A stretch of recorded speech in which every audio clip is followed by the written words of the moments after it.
I'm not really a very good speaker, so I hope you forgive me for Yeah, that. no, we'll make it.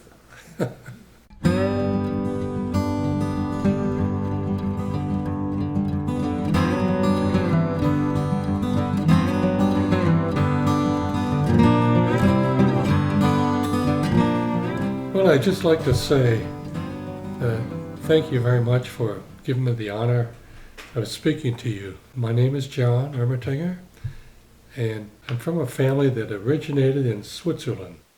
So you think of Switzerland, Ermatinger. My parents were business people. My mother and father had a campground about 5 miles downriver from the Sioux Locks, which they had for about 15 years. I finally went to college at Michigan Tech up in Houghton, Michigan. After I graduated, my twin sister Linda invited me to meet my future wife Doris. So I went out to Maine, the most northern tip of Maine, on the border of Canada and the United States, and married my wife Doris. We finally found a job out in Seattle, which was making the Minuteman missile. And my job was to equipment in a silo to train them how to launch these missiles. So I spent a year or so at that, and finally I said, hey, we're too far away from home. This is Seattle, Washington. I want to come back to Michigan. We got halfway there. We got to St. Louis, and we got a job at McDonnell Douglas making reconnaissance jets at the time. It was a Cold War period. And we did that for probably a year or so. And then we decided, hey, we still want to get back to Holland, but the only job I can find is a job out in Connecticut where they make nuclear submarines. So I got a job on nuclear submarines working on the life support system in a nuclear sub, which was a lot of fun, walking down on those subs and looking around, see how they lived underwater all that time. After a few years, I worked for a company called Donnelly Mirrors, which makes inside rear view mirrors, and I developed a special mirror. I was the kind of guy that was young, kind of self-conscious. I didn't talk to many people. It all boils down to this in the business that I started, and I think it's true for any other business, true. You have to find a need. People have to need something that you are capable of building. We only look for the most developing products, brand new technology that not many people are aware of. We're the kind of company that is looking at all kinds of people's needs. My summary to you as a new engineer or as engineers that are working here is you have to find the need. You have to know how to question those people. You can't just go flash a bunch of catalogs in front of them. Before I would open up any catalog, I would always say, tell me about what you're doing. What kind of problems they have and how can I help you solve that problem? Let me show you some things that you may not be aware of. You have to be the kind of person that wants to look for a need, that finds the new products have got the highest margin, they've got the highest profit because they're new. And then as you get to know more and more, as you visit more and more plants, you become the expert in that area if you've got a solution. So I just want to encourage you to find a need. Find a need. Don't just talk to the engineer, talk to purchasing, talk to other people, find out what they're doing. Talking about how I got into business, it got into business from a need. The need was I had 4 children that were about ready to go through college. And I had a pretty good job, but it wasn't enough money to send those kids through college. So I would never been able to send them to college without making more money. So I had to make more money. That was my need for starting the business. I had our basement, and it was a nice big basement. We started acquiring more and more electronics and benches and tables.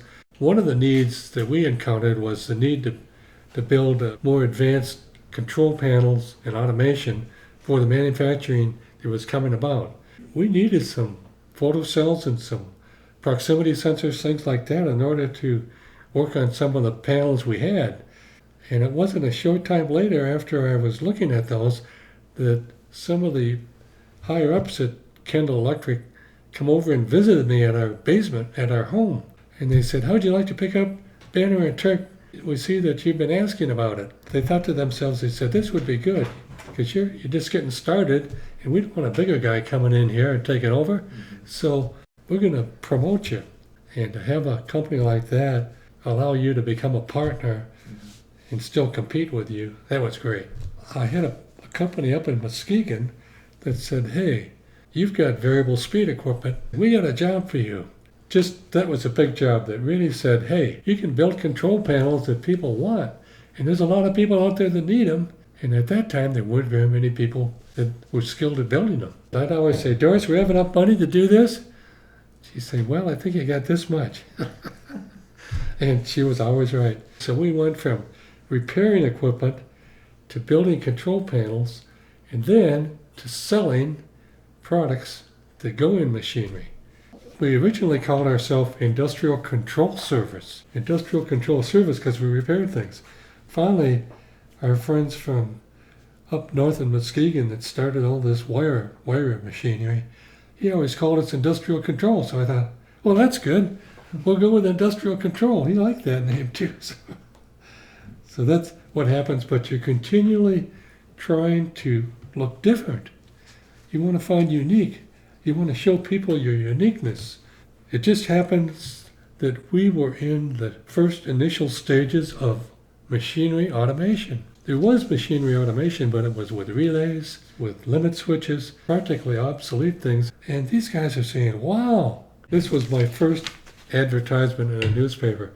Trying to look like the head of the company there in a suit and all that. We don't wear suits nowadays. We don't wear ties. We wear stuff where you can climb up on a machine if you have to. You can get dirty. We don't try to impress people with what a fancy business we are. We want to show them we got something you need. If you'll only let us know what you need.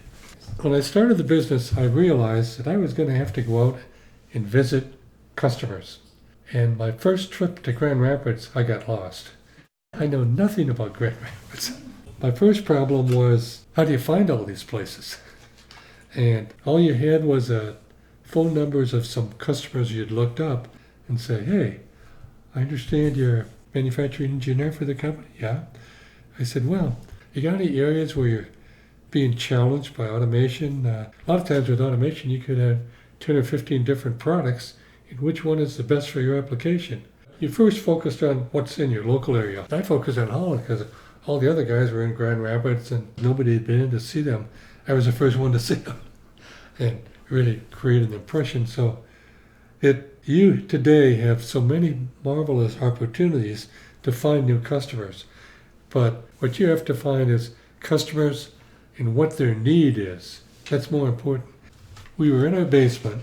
It was really kind of out of the way. I mean, you're a mile and a half from Lake Michigan.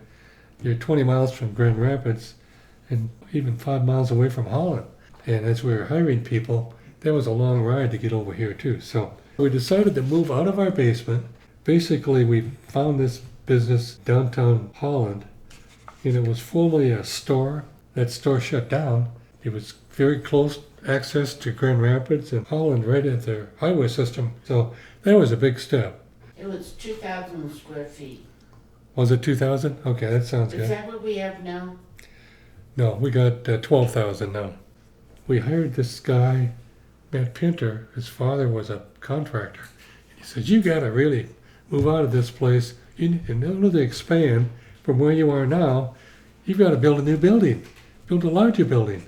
And my dad can do it for you. It was the next step up, moving from this older building in Holland to a new building in Zeeland. That was a good move. We've become much more organized there. We had enough offices for individual salesmen to have their own office and to build a laboratory and to have a showroom. Our business progressed from the standpoint of, yes, our salespeople are going to visit your plant, ask you questions, and solve problems. And that was working well. But in order to grow, we had to attract more customers. We had to advertise. We also had to offer them the opportunity to come in and look at a lot of these products and see things they could do so it could give them ideas. So that was the idea of an open house. Through our advertising, we're trying to approach as many customers as we can to come in and look at this. It's like a expo. You bring people over there and they look around and they get excited about it. So we started doing that right from our second business. We just would invite people to come. So this was a second improvement. We've continued to expand that to have one of the largest expos in the country, the first expo in our country, the United States, to have a distributor to put on that expo. That was really quite a breakthrough. Everybody was amazed at how that went off. First we started in our own building, got too crowded, there wasn't enough space. Then we went to the Pinnacle Center, which was in Hudsonville. There was a bigger space, so that was very successful. The next year, we decided to go to the Deltaplex in Grand Rapids, and that was a pretty large place. We've even got to the point now where I think we're close to filling that up. So we don't know if we're going to be there in the future years or not, but we're going to go to someplace bigger. So can you imagine a small distributor that started with 1 or 2 people in Holland puts on an expo that no one else has ever done that. They always had independent people, business people, try to start those. It's become very successful not only in Grand Rapids, but then we added one in Detroit. Now we have 2 the same week. The whole key to that is advertising, finding customers who are interested, and to show them all the advanced technology that they may not even have been aware of.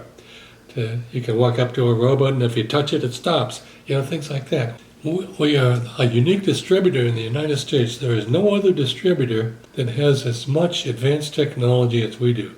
We sell more emerging technology than anyone else. We offer more. We keep adding more. So we're happy to see that. Could I just take a minute to introduce you to my wife, Doris?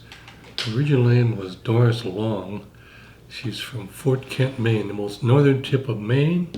We married after 2 weeks of being in front of each other. While I was in college, we wrote letters back and forth to each other. So that's kind of how we fell in love. But I'll tell you, my older sister's husband told me, he said, that Doris, you better marry her. He said, she is a fantastic girl. I said, I think that's not a bad idea. And that's when I really set my plans to marry her. After we started our own business, we would have never succeeded without Doris.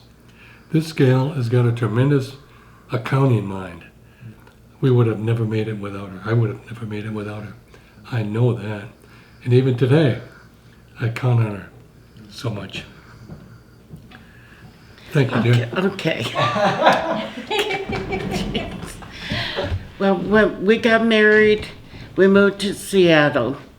And our son, Karl and Beth, were born there. And then we moved to St. Louis. Then we moved to Connecticut. And Mark was born in Connecticut.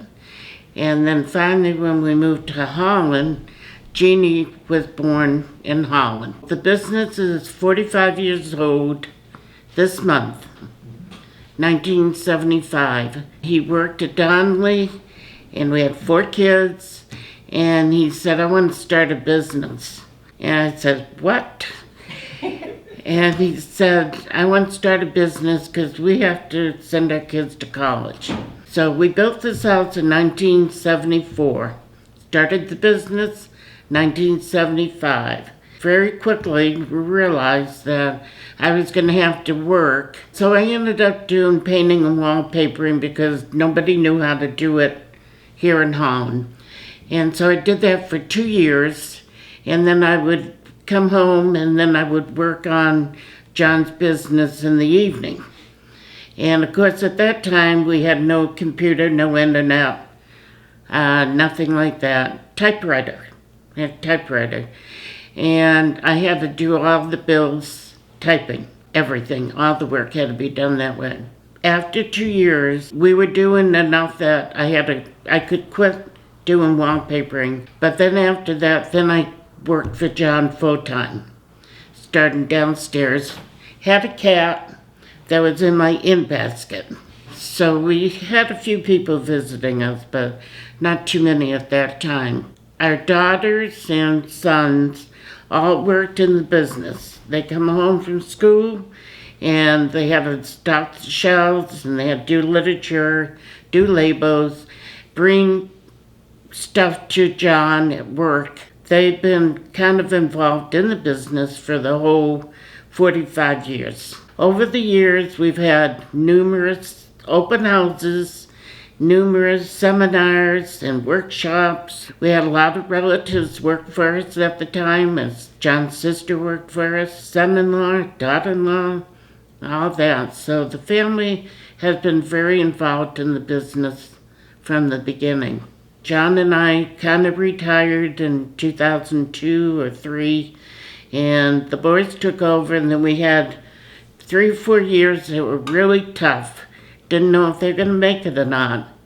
But then they pulled out of that, and they have, gone great guns since then. So, very proud of them. So, that's our story. And I'm going to be 80 years old next month. Do you have any kind of just last remarks about business or experiences or thoughts? Or? I can just say that you got to look at what things drive you in this lifetime. I think of my family. They're the most important things in your lifetime. In my life, number 1 is God. He's number 1. No, nothing bad can happen any day of my life. I just say, well, up to you, Lord. What you want to do in business, what you try to do in business, it's all up to the Lord anyway. He's going to decide whether you succeed or fail. So with that, I can say I'm perfectly happy in this life. Nothing could break my heart. I know it's all the Lord's will. So with that, I say goodbye.